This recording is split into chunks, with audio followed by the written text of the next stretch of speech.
한 부부가 드라이브를 나갔다가 사소한 일로 다투어서 서로 말도 하지 않고 집으로 돌아왔습니다.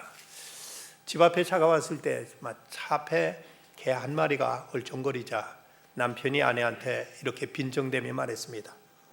당신 친척이잖아. 반가울 텐데 인사하지.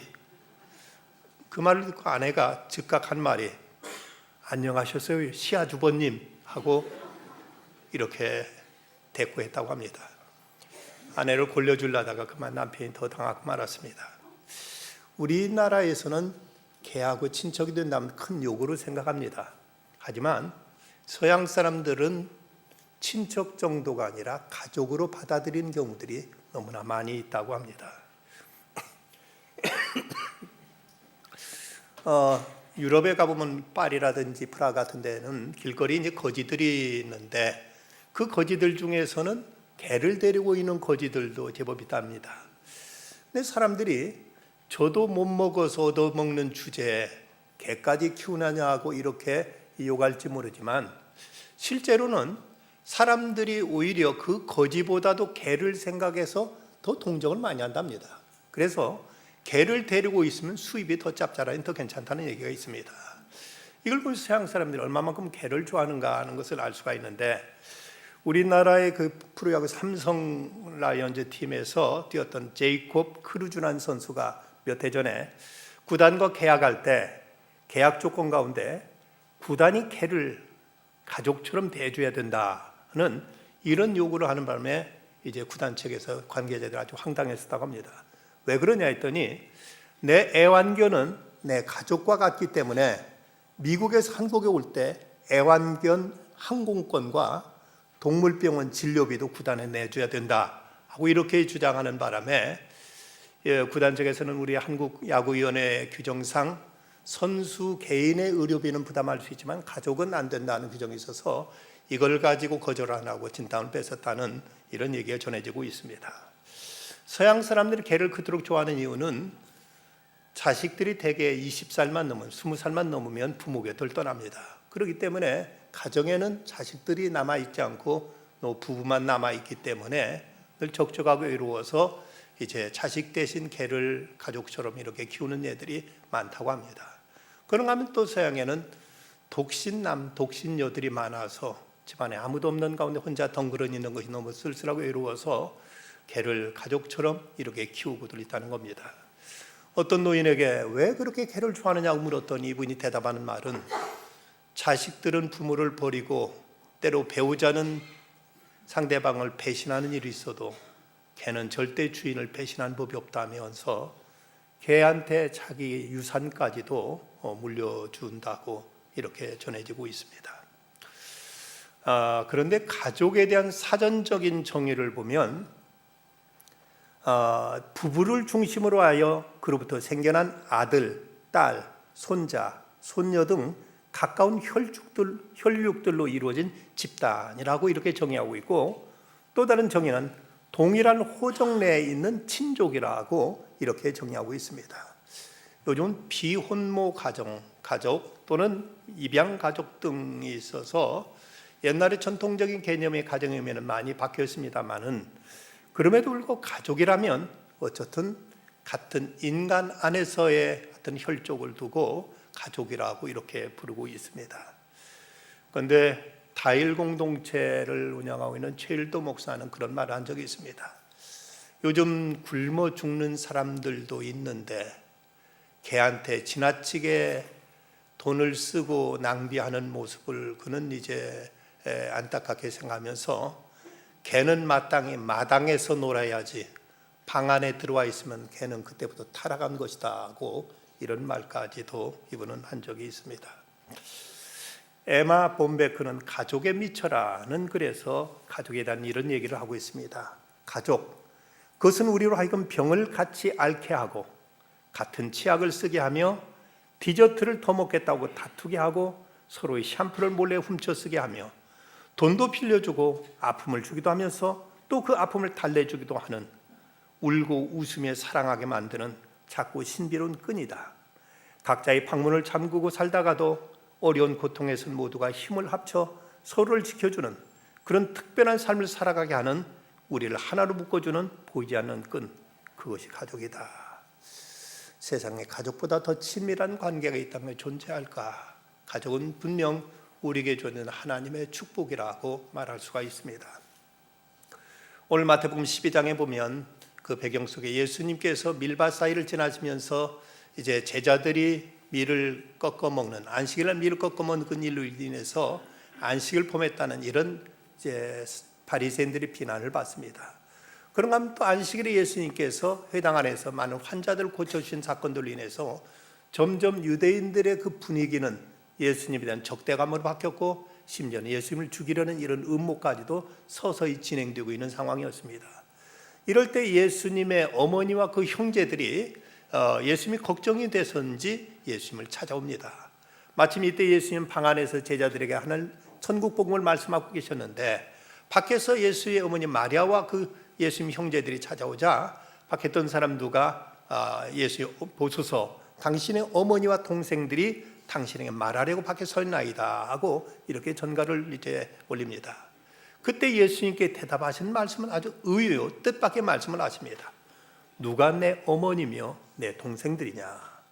그러시면 제자들을 가르치면서 하신 말씀, 나의 어머니와 나의 동생들을 보라. 누구든지 하늘에 계신 내 아버지의 뜻대로 행하는 자가 내 형제요 자매요 어머니니라고 이렇게 말씀하십니다. 이 말씀을 얼핏 들으면은 예수님은 어떤 이런 혈육의 가족에 대해서는 전혀 무시하거나 부정하고 있는 것 아닌가, 이들에 대해서는 전 예수님은 아무 의미도 부여하고 계시지 않은 것이 아닌가 하는 이런 생각을 하게 됩니다. 하지만 성경을 보면 예수님은 결코 그러지는 않으셨습니다. 당시 바리새인들 가운데 부모에 대한 마땅한 도리를 해야 됨에도 불구하고 이제 고르반이란 제도를 저들이 만들어 가지고 이건 하나님께 바쳤다 하고 해버리면서 부모에 대한 마땅한 도리를 하지 않는 이런 모습을 보시고, 부모 공경의 문제는 성경에서 기록된 엄연한 하나님의 계명인데 너희 사람이 만든 이런 제도를 가지고 부모 공경을 다하지 않는 이것은 죄악이다 하고 예수님은 무섭게 책망하신 이런 말씀을 우리가 대할 수가 있습니다. 뿐만 아니라 예수님은 십자가를 지는 그 엄중한 상황에서, 그 고통스러운 상황에서도 예수님은 당신을 바라보며 울고 계신 마리아를 보며 예수님께서 사랑하는 제자 요한에게 보라 내 어머니라 하면서 제자 요한에게 그 마리아를 잘 모셔달라고 이렇게 당부하실 만큼 그 극심한 고통의 자리에서도 예수님은 어머니를 결코 잊지 않으셨습니다.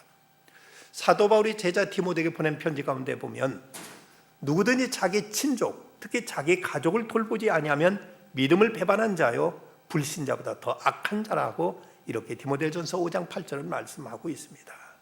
이런 면을 볼 때 예수님은 결코 가족에 대한 책임을 도의시하거나 가족을 소홀히 하신 것은 결코 아니라는 사실을 우리는 분명히 알 수가 있습니다. 그렇다면 예수님이 이런 말씀을 하신 의도는 어디 있을까? 과연 왜 이런 말씀하셨을까 하면, 먼저는 당시 여러 가지 많은 위협과 박해 속에 있던 제자들을 위로하기 위한 이런 의도였다고 보여집니다. 본문과 병행 구절은 마가복음 3장에 보면 예루살렘에서 내려온 서기관들이 그가 바알세불에 집혔다 하며 또 귀신의 왕을 힘입어 귀신을 쫓아낸다는 말씀이 나옵니다. 예수님이 공개적으로 예수님을 비난하면서 점점 이제 예수님과 그 제자들을 향한 어떤 압박이 점점 조여오고 있어 이런 상황이었습니다. 이때 제자들은 얼마나 이제 두려워하고 얼마나 위축될까 하고 생각하시고 저들을 격려하시기 위해서, 저들에게 힘과 용기를 주시기 위해서 이들이야말로 내 가족이라고 이렇게 예수님 말씀해 주신 것입니다. 죄송합니다. 그런가 하면 예수님은 교회 공동체의 결속을 도모하려고, 이걸 강화시키려고 예수님은 또 이렇게 이제 그 제자들을 향하여 저들은 내 가족이라는 이런 말씀을 하신 것입니다. 예수님은 다락방 강화에서 하신 말씀 가운데 보면 내게 주신 영광을 내가 그들에게 주었사오니 이는 우리가 하나가 된 것 같이 그들도 하나가 되게 하려 함이라고 말씀하시면서, 예수님은 이제 육신의 가족 관계뿐만 아니라 예수님은 함께 이제 복음을 위해서 살게 된 제자들, 그들 가족같이 돌보시면서 저들 하나로 이제 결속할 것을 예수님은 기대하셨고 또 이를 위해서 기도하셨습니다. 우리가 세상에서 많은 가까운 관계들이 많이 있습니다. 뭐 친척도 있고 또는 친구도 있고 많은 주변에 가까운 사람들 가지고 있습니다만은, 아무리 가까운 친족도 매주 만나는 친족은 찾아보기 어렵습니다. 아무리 가까운 친구도 일주일에 한두 번씩 만나는 사람 그렇게 흔치 않습니다. 그런데 한 성도라고 할 때 일주일에 한 번 부족하고 두 번, 세 번씩 어떤 네 번, 너덟 번까지 만나는 경우를 보면 세상에 이렇게 자주 만나면서 교제하는 관계가 세상에 어디 있을까 싶을 정도로 참으로 그리스도인의 교제는 가장 끈끈한 교제요, 가장 밀접한 교제라고 말할 수 있습니다. 그리고 이 교제도 잠시 잠깐 며칠 만나다 헤어지는 것이 아니라 영원히 저 천국에까지 가서도 계속 사귀게 되고 함께해야 될 관계라면 이 성도들 간의 이 교제, 교회 공동체의 교제처럼 참으로 뜨겁고 친밀한 이런 교제가 더 없다 싶을 정도로 이것은 대단히 소중한 교제로 예수님께서는 저들을 묶어주셨습니다.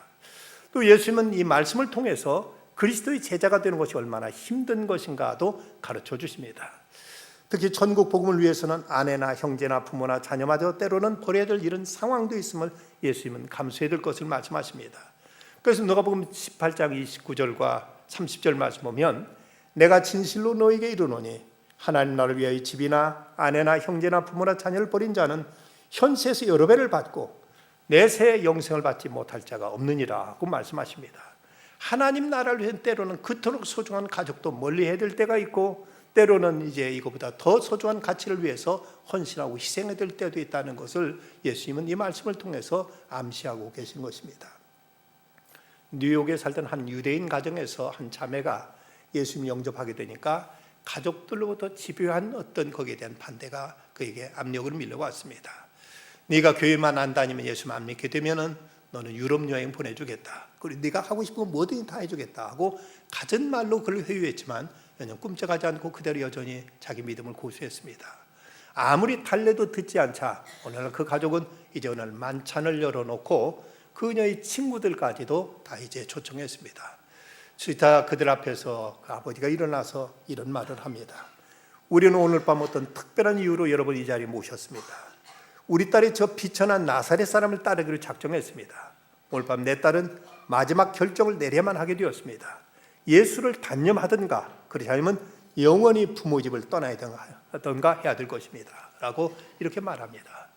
갑작스런 이런 얘기를 들은 이 딸은 몹시 충격과 큰 놀라움에 쌓이게 됩니다. 그들은 조용히 일어나서 피아노 앞으로 가더니 그는 찬송가 곡을 연주하면서 찬송을 부릅니다.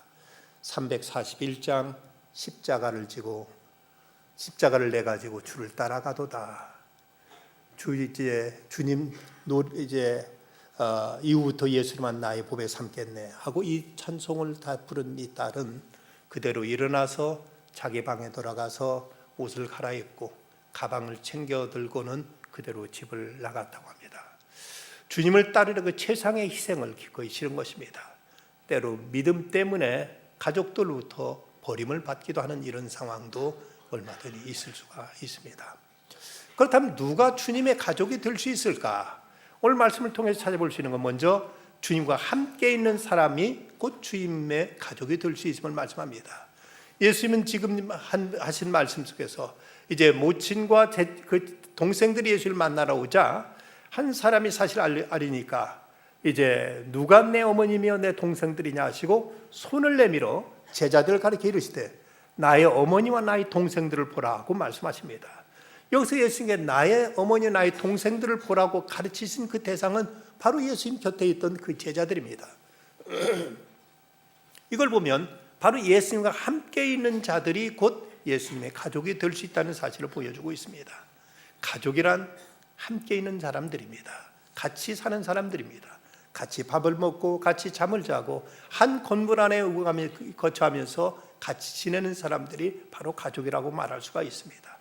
그런데 오늘날 이 시대는 가족이지만 떨어져 있게 되고 때로는 이제 무슨 이제 기러기 앞바다 뭐다 해서 외국까지 이제 떨어져 있으면서 그러면서 가족 간의 그 끈끈한 정이 점점 이제 메말라가고 있고 그러다 보니까 작은 상처에도 쉽게 헤어지고 갈라서는 모습들을 많이 보여주고 있습니다.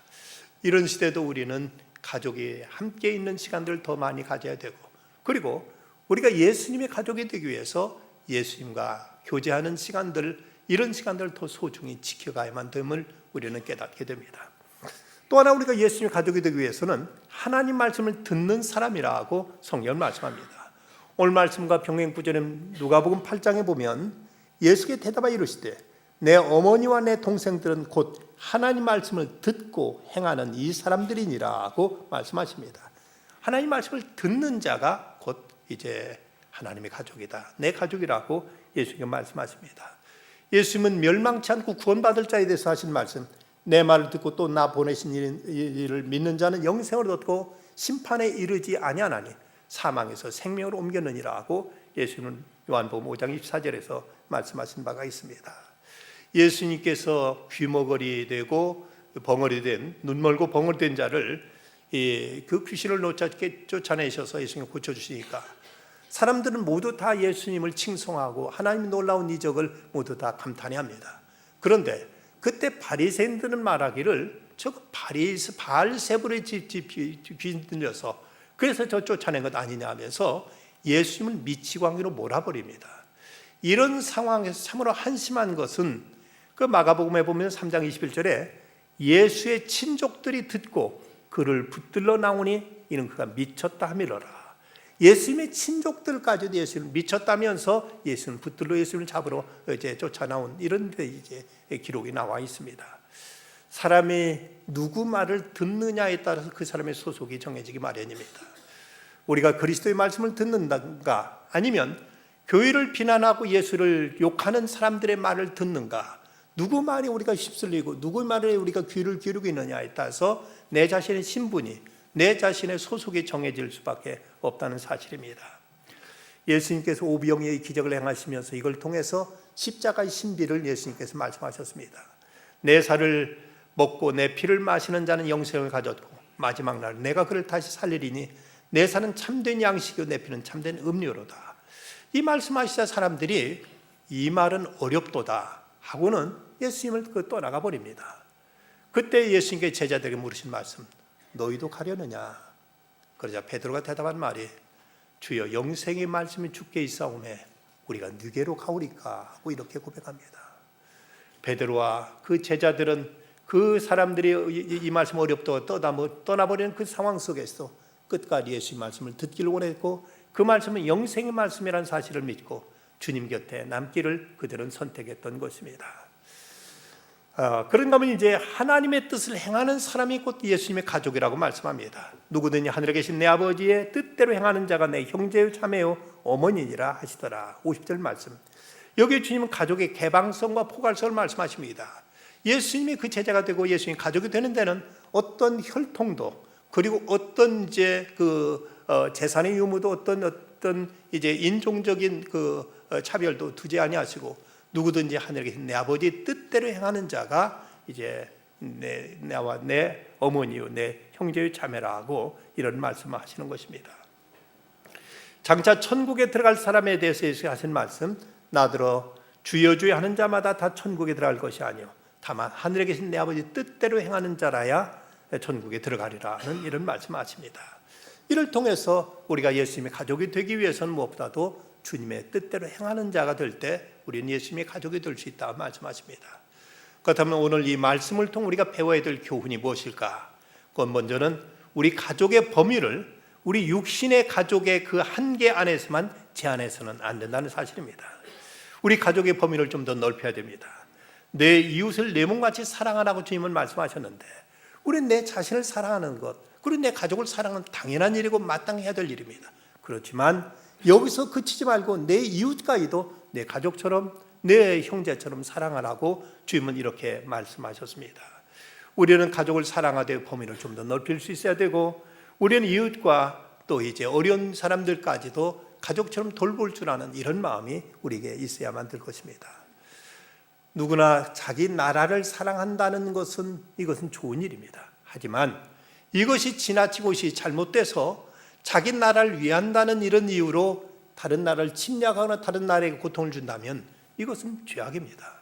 내가 내 가정을 위하는 건 대단히 소중하지만 내 가족만 위할 뿐 다른 사람에게는 아무런 관심도 사랑도 베풀지 않는다면 이것이 하나님 앞에 온전한 그리스도인 자세일 수 없다는 것입니다. 옛날 크리미아 전쟁 때 당시 프랑스 사람이나 영국 사람이나 러시아 사람 등 그 어떤 국적을 가리지 않고 부상자들을 돌봤던 나이팅게일은 그때 그 부상병들을 치료해 주다가 간첩 혐의로 몰려서 큰 곤욕을 치르기도 했습니다. 그때 나이팅게일은 이런 말을 합니다. 애국심만으로는 부족합니다. 정의가 먼저요, 진리가 먼저요, 평화가 먼저요, 사랑이 먼저이지 애국심만으로는 안 됩니다 라고 말했습니다. 가족 마땅히 사랑해야 되죠. 그러나 이것이 육신의 가족의 그 한계 안에만 갇혀 있어서는 안 된다는 것입니다. 한국교회의 최대 약점은 우리의 신앙이 생활로 이어지지 못하고 있다는 점입니다.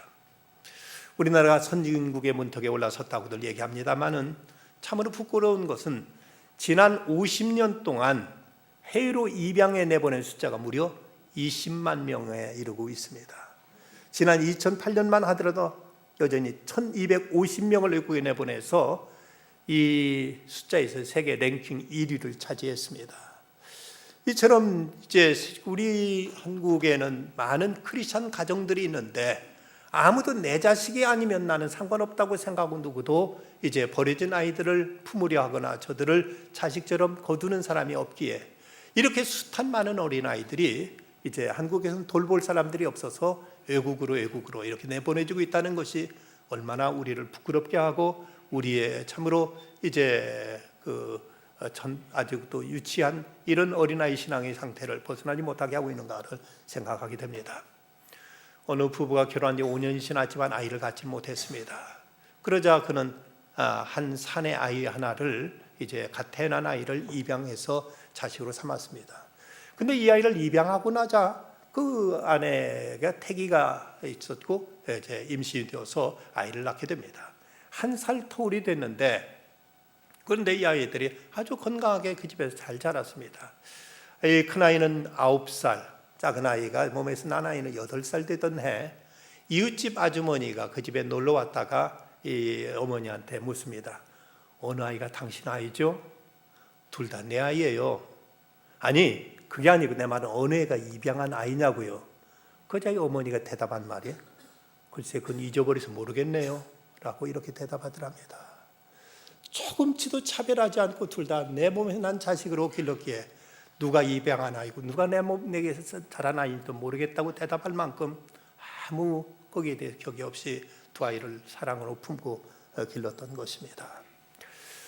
또한 우리는 이 말씀을 통해서 얻어야 될 교훈이 있다면 우리의 가족 사랑은 마땅한 일이지만 그러나 그것은 하나님께 대한 사랑 다음이어야 된다는 사실입니다. 예수님은 말씀하십니다. 아비나 어미를 나보다 더 사랑한 자는 내게 합당치 아니하고 아들이나 딸을 나보다 더 사랑한 자도 내가 합당치 아니하고 또 자기 십자가를 지고 나를 쫓지 않는 자도 내가 합당치 않다. 자, 세상에 어느 누가 이런 말을 감히 할 수 있을까? 어떤 사람이 과연 당신 부모보다 나를 더 사랑해야 된다, 당신 자식보다 나를 더 귀하게 여겨야 된다, 이런 말을 세상에 할 수 있는 사람이 누가 있겠습니까?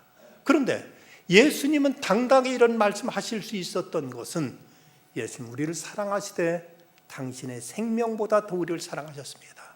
당신의 모든 걸 다 쏟으시며 우리를 사랑하셨기에 예수님은 당당하게 이런 말씀을 하실 수 있는 분이시라는 사실입니다.